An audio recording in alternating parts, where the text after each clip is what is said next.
नमस्ते बच्चों। पिछले वीडियो में हम पढ़ चुके थे law of conservation of mass, law of definite proportion and multiple proportion. आज हम देख रहे हैं गैलो-सॉक्स लॉ ऑफ गैसियस वॉल्यूम। यहाँ से शुरू करते हैं, लेकिन आप लोगों को मैं ये रिमाइंड करा दूँ कि ये हमारे सिलेबस में नहीं है, केवल एक शॉर्ट नॉलेज होना ज़रूरी है। तो शॉर्ट में मैं आप लोगों को ये बता रहा हूँ। ये लॉ क्या बोलता है देखते हैं हम। When gases combine or are produced in a chemical reaction, they do so in a simple ratio by volume, provided all gases are at same temperature and pressure। पहली बात माइंड में रखना कि ये लॉ गैसेस के लिए ही applicable है, यानी कोई रिएक्शन अगर हो रही है तो उसमें या तो रिएक्टेंट्स के अंदर गैस है या फिर प्रोडक्ट्स के अंदर गैस है या फिर रिएक्टेंट और प्रोडक्ट दोनों में ही गैस है। एक एग्जांपल से हम इसको समझें, जैसे वाटर का फॉर्मेशन होता है हाइड्रोजन और ऑक्सीजन के कॉम्बिनेशन से। जब हम इसकी बैलेंस्ड रिएक्शन लिखते हैं तो 2H2 + O2 गिविंग 2H2O। यहाँ ध्यान रखना, जो 2H2O बना है ना, वो गैसियस फॉर्म या वेपर फॉर्म में ही बना है, ये हम एज्यूम करके चल रहे हैं। और रिएक्टेंट में तो हाइड्रोजन और ऑक्सीजन दोनों गैस है, आप फैमिलियर हो, आपको पता है। यहाँ इनके जो स्टोइकोमेट्रिक कोफिशिएंट हैं उनका रेशियो देखो, हाइड्रोजन और ऑक्सीजन का बैलेंस रिएक्शन के अंदर 2:1 है। मतलब ये जो रेशियो है ये फिक्स्ड रहता है। जिस तरह से आप लोगों ने पढ़ा था लॉ ऑफ डेफिनेट प्रोपोर्शन या कांस्टेंट प्रोपोर्शन, इसी तरह से ये वाला भी एक तरह से डेफिनेट प्रोपोर्शन ही है, लेकिन ये वॉल्यूम से रिलेटेड है। मतलब जब भी वाटर का फॉर्मेशन होगा तो हाइड्रोजन और ऑक्सीजन का जो कॉम्बिनेशन है वो गैसियस फॉर्म में बाय वॉल्यूम हमेशा 2:1 के रेशियो में ही होगा। एग्जाम्पल लें, जैसे अगर 100 ml हम हाइड्रोजन गैस ले रहे हैं तो ऑक्सीजन हमको 50 ml लेनी होगी, ठीक है। अगर 200 ml हाइड्रोजन ले रहे हैं तो ऑक्सीजन हमको 100 ml लेनी होगी, है ना। ठीक है, तो ये तो हो गया गैलो-सॉक्स लॉ। अब हम आगे बढ़ते हैं एवोगैड्रोस लॉ। ये क्या बोलता है, equal volumes of gases contain equal number of molecules at standard temperature and pressure. बच्चों, आपको ये ध्यान में रखना है कि अगर हम कुछ बॉक्सेस ले लें या कुछ कंटेनर ले लें, उन सभी का वॉल्यूम सेम है और उनके अंदर अलग अलग तरह की गैसेस भरी हुई हैं, लेकिन उन सभी का टेम्परेचर और प्रेशर भी अगर सेम है, तो एवोगैड्रो ने कहा था कि इस कंडीशन में नंबर ऑफ़ मॉलिक्यूल्स या नंबर ऑफ़ पार्टिकल्स जो गैस के हैं वो भी सेम होंगे। भाई सपोज़ करो, जैसे 5 बॉक्स हमने लिए, फर्स्ट वाले में हाइड्रोजन है, सेकंड वाले में नाइट्रोजन है, थर्ड में ऑक्सीजन है, फोर्थ में कार्बन डाइऑक्साइड और फिफ्थ में अमोनिया है। तो अगर सबका टेम्परेचर, प्रेशर और वॉल्यूम अगर सेम है तो उसमें नंबर ऑफ़ मॉलिक्यूल्स भी सेम होंगे। ध्यान में रखना, नंबर ऑफ़ मॉलिक्यूल्स की बात कर रहे हैं, ना कि नंबर ऑफ़ एटम्स की बात कर रहे हैं। यानी फर्स्ट बॉक्स में अगर 1,00,000 मॉलिक्यूल्स हैं तो बाकी के जो 4 बॉक्स हैं उनके अंदर भी 1-1 लाख मॉलिक्यूल्स ही होंगे। हाँ, नंबर ऑफ़ एटम्स कितने होंगे वो डिपेंड करेगा कि मॉलिक्यूल के अंदर, एक मॉलिक्यूल में जितने नंबर ऑफ़ एटम्स हैं आप उससे मल्टीप्लाई कर लो। फिर नेक्स्ट है डाल्टन्स एटॉमिक थ्योरी। ये भी हमारे सिलेबस में नहीं है, लेकिन फिर भी थोड़ा सा रिवाइज कर लें। मैटर कंसिस्ट ऑफ इनडिवाइजिबल एटम्स, ये पोस्टुलेट गलत है, आप जानते हो, क्योंकि डिवाइजेबल है और उसके अंदर इलेक्ट्रॉन, प्रोटॉन, न्यूट्रॉन्स होते हैं एटम के अंदर, लेकिन उसकी डिस्कवरी बाद में हुई थी, ये चीज़ डाल्टन को पता नहीं थी। फिर next point, all the atoms of a given element have identical properties including identical mass, ये भी गलत है। आइसोटोप्स और आइसोबार्स के बारे में आप लोगों ने पढ़ा हुआ है ना। आइसोटोप्स क्या हैं, जिनमें एटॉमिक नंबर तो सेम होता है लेकिन मास नंबर डिफरेंट होता है, तो एक ही एलिमेंट में मास डिफरेंट हो सकता है। इसी तरह से आइडेंटिकल मास और ये आइडेंटिकल प्रॉपर्टीज़, ध्यान देना, आइडेंटिकल मास अगर हम बात करें डिफरेंट एलिमेंट्स में भी सेम मास हो सकता है, आइसोबार्स आप लोगों ने पढ़ा हुआ है, having same mass but different atomic number. जैसे कार्बन और नाइट्रोजन है, तो कार्बन का जो 14 वाला आइसोटोप है और नाइट्रोजन का 14 मास, तो दोनों के मास सेम है लेकिन एलिमेंट्स ही अलग हैं, ऑब्वियसली उनकी प्रॉपर्टीज़ भी डिफरेंट होगी। फिर इसी वाले पॉइंट में आगे देखें, atoms of different elements are differ in mass, ये पोस्टुलेट भी गलत होता है आइसोबार की वजह से। Compounds are formed when atoms of different elements combine in a fixed ratio, ये पोस्टुलेट करेक्ट है। कंपाउंड का फॉर्मेशन होगा तो एटम्स फिक्स रेशियो के अंदर कंबाइन होंगे।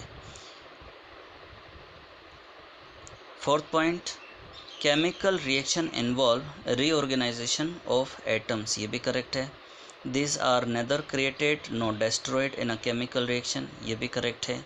एक केमिकल रिएक्शन के अंदर एटम्स ना तो क्रिएट होते हैं ना डिस्ट्रॉय होते हैं, लेकिन न्यूक्लियर रिएक्शन के अंदर एटम्स ही चेंज हो जाते हैं या एटम डिस्ट्रॉय होकर के दूसरे एटम्स के अंदर कन्वर्ट हो जाता है।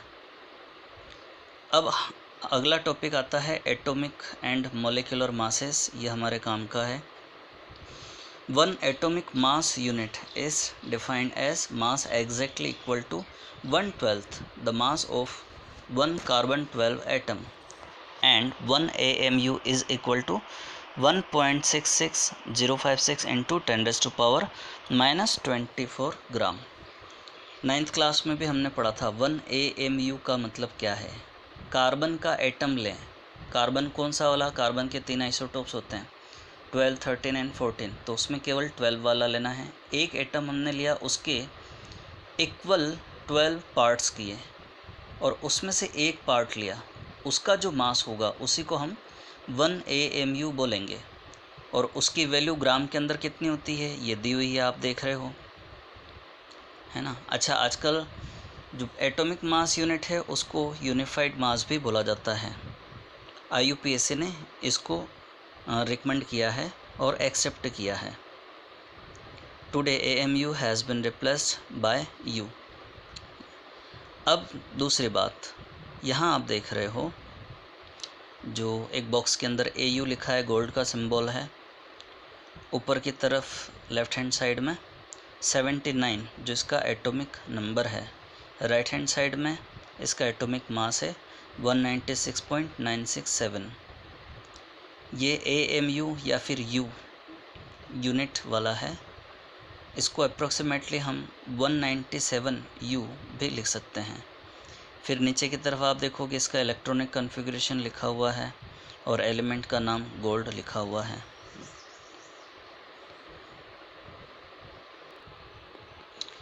नेक्स्ट हेडिंग आ रहा है molecular mass and formula mass. Formula mass को फार्मूला यूनिट मास भी बोलते हैं कभी कभी, आप फैमिलियर हैं। मॉलिक्यूलर मास, एक मॉलिक्यूल का जो मास है AMU के अंदर, उसी को हम मॉलिक्यूलर मास बोलेंगे। और किसी भी मॉलिक्यूल के अंदर जितने भी एटम्स हैं उन सब के मास की टोटल कर दो तो वो मॉलिक्यूलर मास की फॉर्म में आएगा। डेफिनेशन देखो, molecular mass is the sum of atomic masses of the elements present in a molecule.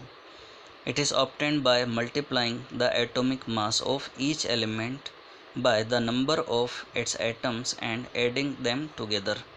बहुत सिंपल सी बात है, जैसे वाटर का मॉलिक्यूलर मास कैलकुलेट करके बताया हुआ है। हाइड्रोजन के 2 एटम्स हैं वाटर के मॉलिक्यूल में, तो उस 2 को मल्टीप्लाई करो एटॉमिक वेट ऑफ हाइड्रोजन के साथ में। हाइड्रोजन का एटॉमिक वेट 1.00794। आप सिंपली केवल 1 भी यूज़ कर सकते हो क्योंकि इसके अंदर देख रहे हो ये अप्रोक्सीमेट 1U के बराबर ही है या 1 AMU के बराबर ही है।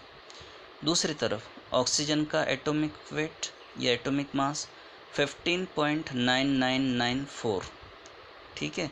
इसको भी आप 16 के आसपास लिख सकते हो।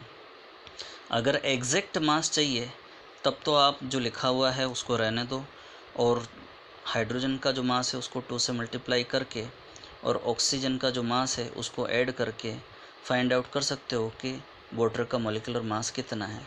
लेकिन जो अप्रोक्सीमेट है वो 18U होगा, आप इससे फैमिलियर हैं।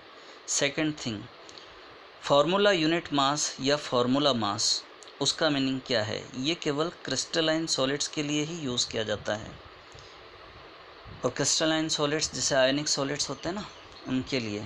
रीज़न क्या है? जैसे NaCl है, सोडियम क्लोराइड है, तो उसके लिए हम कैलकुलेशन सेम वे में करेंगे। सोडियम और क्लोरीन के एटॉमिक मास को सम कर दिया, लेकिन उसको हम मॉलिक्यूलर मास नहीं बोल सकते हैं, फार्मूला यूनिट मास बोलेंगे। रीज़न क्या है? क्योंकि NaCl मॉलिक्यूल नहीं है, जबकि वाटर मॉलिक्यूल होता है ना, और ये जो NaCl है वो आयनिक क्रिस्टल होता है। तो मेथड सेम है, जो एटम्स हैं उनके मास की टोटल कर लो। जैसे सोडियम है उसके लिए 23U, क्लोरीन के लिए 35.5U, दोनों को ऐड करोगे तो 58.5U हो जाएगा। फिर नेक्स्ट हम देखते हैं मोल कॉन्सेप्ट। बच्चों ध्यान रखना, 9th क्लास में भी हमने पढ़ा हुआ है मोल्स। जब भी मोल वर्ड माइंड में आए तो आप इसको रिलेट करना एवोगेड्रो नंबर के साथ में।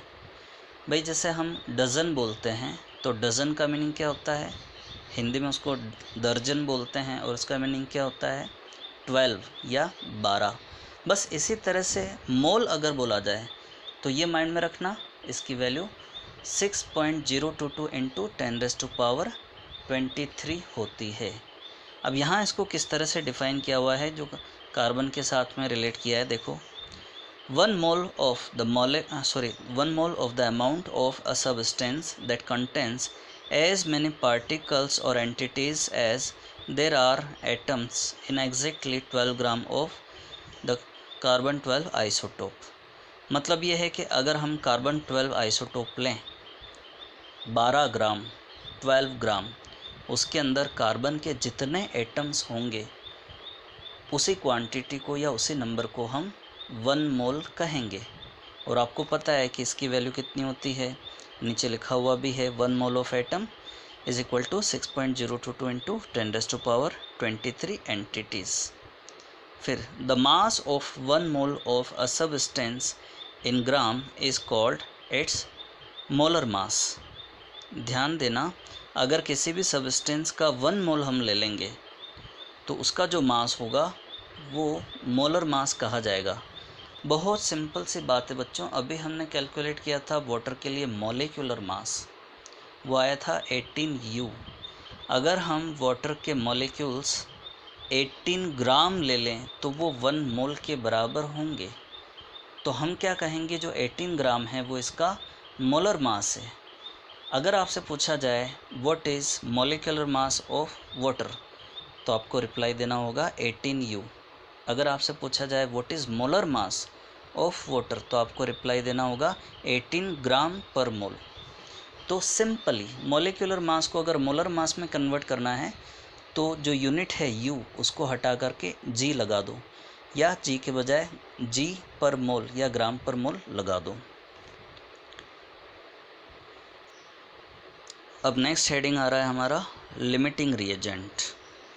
नाम से ही आपको मालूम पड़ रहा होगा लिमिट वर्ड यूज़ किया गया है इसके अंदर। और रिएजेंट जो केमिकल रिएक्शन होती है जिसके अंदर रिएक्टेंट्स पार्टिसिपेट करते हैं, उनमें से कोई एक आपने अगर लिया है रिएजेंट, उसके लिए when any reaction is carried out if the reactants are not present in the amounts as required by a balance chemical reaction.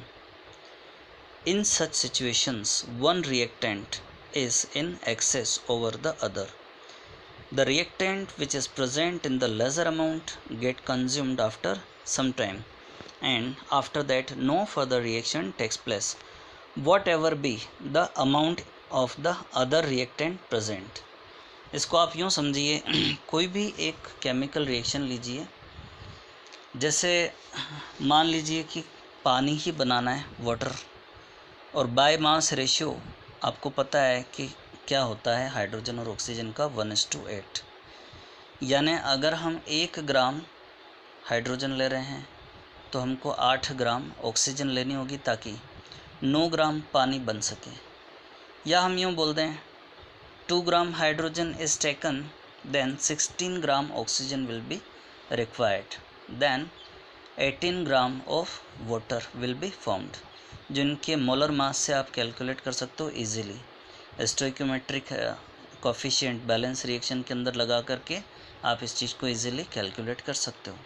अब समझना, अगर हाइड्रोजन 2 ग्राम ली और ऑक्सीजन 16 ग्राम ली तो 18 ग्राम पानी बना, लेकिन हाइड्रोजन अगर 2 ग्राम के बजाय हम 2 से कम लें, यानी 1.9 ग्राम लें या 1.8 ग्राम लें या 1.5 ग्राम लें, तो ध्यान रखना हाइड्रोजन जो रिक्वायर्ड क्वांटिटी है उससे कम ली तो हाइड्रोजन पूरी तरह से कंज्यूम हो जाएगी। तो हम क्या बोलेंगे, हाइड्रोजन यहाँ पर लिमिटिंग रिएजेंट है। लेकिन जो ऑक्सीजन है 16 ग्राम हमने ली, वो पूरी तरह से कंज्यूम नहीं होगी, उसका कुछ अमाउंट बचा हुआ रह जाएगा। ऑब्वियसली जो प्रोडक्ट बनेगा उसकी क्वांटिटी कितनी होगी, ये किस पर डिपेंड कर रही है, हाइड्रोजन पर, यानी लिमिटिंग रिएजेंट पर। दूसरा, इसी के अंदर एग्जाम्पल लें, अगर हम 2 gram hydrogen and 16 gram oxygen के बजाय 2 gram hydrogen and less than 16 gram oxygen लें, यानी ऑक्सीजन हम 15 ग्राम लें या 14 ग्राम 13 ग्राम लें, तो वाटर जो बनेगा वो ऑक्सीजन की क्वांटिटी पर डिपेंड करेगा। मतलब अब यहाँ पर लिमिटिंग रिएजेंट क्या हो गया, ऑक्सीजन हो गया। बात समझ में आ रही होगी। फिर हम देखते हैं, इसके अंदर एग्ज़ाम्पल भी दिया हुआ है। ये एग्ज़ाम्पल आप वीडियो को स्टॉप करके देख सकते हो। एक्चुअल में ये डिपेंड करता है कि जो ग्रीन कलर में आपको डॉट्स दिख रहे हैं वो लिमिटिंग रिएजेंट को शो कर रहे हैं, और जो रेड वाले वो एक्सेस हैं। तो जो ग्रीन वाले हैं उसी पर डिपेंड करेगा कि प्रोडक्ट कितना बनेगा, भले ही रेड वाले बचे हुए रह जाएं। फिर limiting reagent, the reactant used up first in the chemical reaction, or excess reagent, the reactant or reactants present in quantities greater than necessary to react with the quantity of limiting reagent. Next heading आ रहा है concentrations in solutions। बच्चों हम chemistry पढ़ रहे हैं, तो यहाँ पर ये जो वर्ड्स हैं उसी रेस्पेक्ट में यूज़ किए जाएंगे, हालांकि इनके मीनिंग और भी निकलते हैं। कंसंट्रेशन को एकाग्रता भी बोलते हैं हिंदी में, और सॉल्यूशंस को समाधान भी बोलते हैं, लेकिन यहाँ पर इसका मीनिंग केमिस्ट्री के अंदर क्या होगा, कंसंट्रेशन यानी सांद्रता और सॉल्यूशंस यानी विलयन।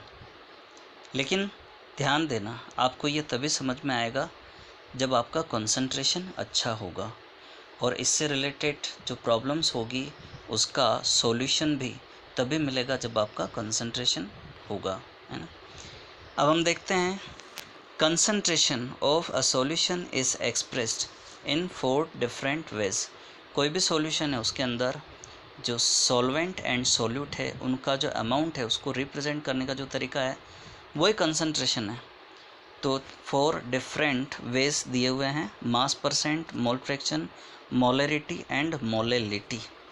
ठीक है, ये जो फिगर है इस फिगर पर आप ध्यान दीजिए। आपको ये पता है कि सॉल्यूट क्या है, सॉल्वेंट क्या है और सॉल्यूशन क्या होता है। जिसकी क्वांटिटी कम है वो सॉल्यूट, जिसकी क्वांटिटी ज़्यादा है वो सॉल्वेंट, और सॉल्यूशन माइंड में रखना होमोजीनियस मिक्सचर ही होना चाहिए, ना कि हेटेरोजीनियस मिक्सचर। तो पहले हम देखें मास परसेंट। मास परसेंट का फॉर्मूला होता है mass of solute divided by total mass of solution into 100। हालांकि यहाँ जो फॉर्मूला दिया हुआ है आप उसको मॉडिफाई कर लीजिए, और ये माइंड में रखना कि जो डिनोमिनेटर है उसमें सॉल्यूशन वर्ड यूज़ किया हुआ है, ना कि सॉल्वेंट। तो यहाँ जो मास आएगा वो सॉल्यूशन का आएगा, मतलब सॉल्यूट और सॉल्वेंट दोनों का सम यूज़ करना पड़ेगा। फिर mass percentage is used by only binary solutions. Binary solution जिसमें केवल 2 कंपोनेंट हों। It is used for calculation of very small quantities. फिर नेक्स्ट हम देखते हैं मोल फ्रैक्शन। मोल आपको पता है क्या होता है। अच्छा, मोल नंबर ऑफ़ मोल्स, उसको कैलकुलेट करने का फॉर्मूला भी हमने पढ़ा था 9th में। क्या होता है वो, number of moles is equal to given mass upon molar mass. ये माइंड में रखना, जैसे एग्जांपल, अगर आपसे पूछा जाए 36 ग्राम वाटर लिया तो नंबर ऑफ मोल्स कितने होंगे, तो उसको डिवाइड कर दो 18 से। 18 क्या है, उसका मोलर मास। तो 36 divided by 18 is equal to 2। तो 2 मोल्स यानी 36 ग्राम पानी के अंदर 2 मोल होंगे। अगर मैं पूछूं कि अमोनिया के 5 मोल लेने हैं, अमोनिया का फॉर्मूला NH3 और उसका मोलर मास होता है 17, तो 5 1 मोल का मतलब क्या है, 17 ग्राम अमोनिया। तो 5 मोल का मतलब क्या होगा, 85 ग्राम अमोनिया। इसका उल्टा पूछें, 85 ग्राम अमोनिया में कितने मोल्स हैं, तो given mass upon molar mass करो, 85 divided by 70 is equal to 5, है ना। तो पहले नंबर ऑफ मोल्स आपको मालूम करना पड़ेगा, उसके बाद आप मोल फ्रैक्शन फाइंड आउट कर सकते हैं। और ये मोल फ्रैक्शन क्या है देखते हैं हम। It is defined as the ratio of number of moles of particular component of the total number of moles of the solution. If a substance A dissolves in substance B and their number of moles are Na and Nb respectively, ध्यान में रखना Na यह मोल है ना कि मास, इसी तरह से Nb जो कंपोनेंट B है उसका मोल है। Then the mole fractions of A and B are given as XA and XB। Formula क्या होगा इनका, देखिए XA is equal to Na upon Na plus NB। मतलब जिस कंपोनेंट का मोल फ्रैक्शन फाइंड आउट करना है उसके नंबर ऑफ मोल आप न्यूमरेटर में लिख दीजिए और उसको डिवाइड कर दीजिए total number of moles of all the component. अब यहाँ तो 2 कंपोनेंट ही लिए हैं, 2 से ज़्यादा भी पॉसिबल हैं। सपोज़ अगर कंपोनेंट C है तो यहाँ पर Na plus NB plus NC होता तो XA की वैल्यू हमको मालूम पड़ जाती, लेकिन अभी हम यहाँ 2 कंपोनेंट्स ही देख रहे हैं। इसी तरह से XB की वैल्यू फाइंड आउट करनी है तो NB upon Na plus NB होगा। बच्चों एक बात माइंड में रखना कि जितने भी कंपोनेंट्स हैं वो सारे कंपोनेंट्स के मोल फ्रैक्शंस की वैल्यू हमेशा लेस देन 1 होगी। और एक बात, जितने भी कंपोनेंट्स हैं उन सब के मोल फ्रैक्शन की अगर टोटल कर दी जाए तो वो हमेशा 1 के बराबर आएगी। जैसा आप यहाँ पर देख रहे हो XA और XB की टोटल की तो कितना आया, 1 आया। तो ये चीज़ हमेशा माइंड में रखना। फिर यहाँ और कुछ एग्जाम्पल फिगर के थ्रू दिया हुआ है। अब हम आगे बढ़ते हैं। मोलरिटी जो हमारा हेडिंग है, मोलरिटी, ये भी कंसंट्रेशन को मेज़र करने के लिए यूज़ की जाती है। It is the most widely used unit and is denoted by capital M। It is defined as number of moles of the solute in 1 liter of the solution। बच्चों इसका जो फॉर्मूला है ये माइंड में रखना, मोलरिटी यानी capital M is equal to number of mole of solute divided by volume of solution in litre. यानी जो भी हमने सॉल्यूशन लिया हुआ है उस सॉल्यूशन में अगर 1 लीटर हम लें तो उसमें सॉल्यूट के नंबर ऑफ मोल्स कितने डिसोल्व होंगे, वही मोलरिटी कहलाएगी। भाई आप समझिए, अगर हमने कोई सॉल्यूशन 4 लीटर लिया है और उसमें अगर कोई कंपोनेंट सपोज़ उसके 8 मोल हैं तो हमें क्या करना है, number of mole of solute 8 divided by volume of solution in litre यानी डिवाइडेड बाय 4, तो 8 अपॉन 4 इज इक्वल टू 2 होगा। ठीक है, तो सिंपल बात है, 4 लीटर के अंदर अगर 8 मोल डिज़ोल्व है तो 1 लीटर के अंदर 2 मोल डिज़ोल्व होंगे तो मोलरिटी हो जाएगी 2m, यहाँ m कैपिटल होगा। ठीक है, ये बात भी माइंड में रखना कि मोलरिटी टेम्परेचर पर डिपेंड करती है। तो molarity of a solution depends upon temperature because of volume of solution is depend on temperature. क्योंकि आपने जिस टेम्परेचर पर सॉल्यूशन प्रिपेयर किया है तो मोलरिटी को अगर आपने मेज़र किया है, फिर अगर आप टेम्परेचर चेंज कर देते हो तो मोलरिटी भी चेंज हो जाएगी। अगर टेम्परेचर आपने इंक्रीज़ किया तो मोलरिटी डिक्रीज़ हो जाएगी क्योंकि वॉल्यूम एक्सपेंड होगा। फिर नेक्स्ट है मोलेलिटी। ध्यान रखना, पहले पढ़ा था मोलेरिटी, ये है मोलेलिटी और इसको स्मॉल m से डिनोट करते हैं। It is defined as the number of moles of solute present in 1 kilogram of solvent and it is denoted by small m। तो मोलेलिटी का formula moles of solute upon mass of solvent in kg। बच्चों, मोलेरिटी और molality दोनों में जो difference है, basic difference है, ये आपके माइंड में रहना चाहिए। ये भी बात ध्यान में रखना है आप लोगों को कि जो मोलेलिटी है वो टेम्परेचर पर डिपेंड नहीं करती, क्योंकि इसमें टोटल ही मास का यूज़ हो रहा है, न्यूमरेटर में भी और डिनोमिनेटर में भी, क्योंकि नंबर ऑफ मोल्स हैं वो भी मास से ही रिलेटेड हैं और इसको स्मॉल m से डिनोट करते हैं। फिर हम देखते हैं 2 main concentrations of solution. Molarity, it is the most widely used unit and denoted by capital M. It is defined as the number of moles in solute upon volume of solution in liters. Molality, it is defined as the number of moles of solute present in 1 kg of solvent. It is denoted by small m. Molarity, number of moles in solute upon volume of solution in liters, and molality is equal to number of moles in solute divided by mass of solvent in kg. Molarity is not preferred when temperature get change. अगर temperature change हो रहा है तो molarity use नहीं करते हैं।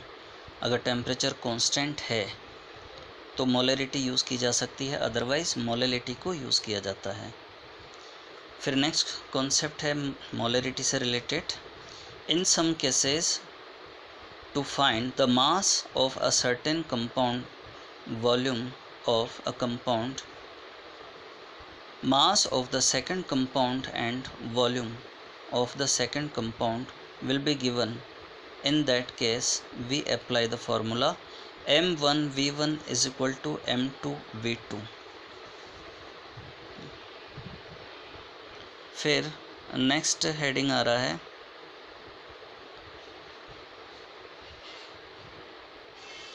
Relation between molarity and density. अगर किसी न्यूमेरिकल के अंदर डेंसिटी दी हुई है और मोलरिटी दी हुई है तो मास को हम कैसे रिलेट कर सकते हैं? इसका formula m is equal to percentage into d into 10 upon mass. अब आगे जो एग्जांपल्स दिए हुए हैं ये आप लोग सॉल्व कीजिए और NCERT के अंदर भी हमारे सिलेबस के जो क्वेश्चंस हैं उनको भी आप सॉल्व कीजिएगा। तो ये चैप्टर हम यहीं फिनिश करते हैं। Thank you very much.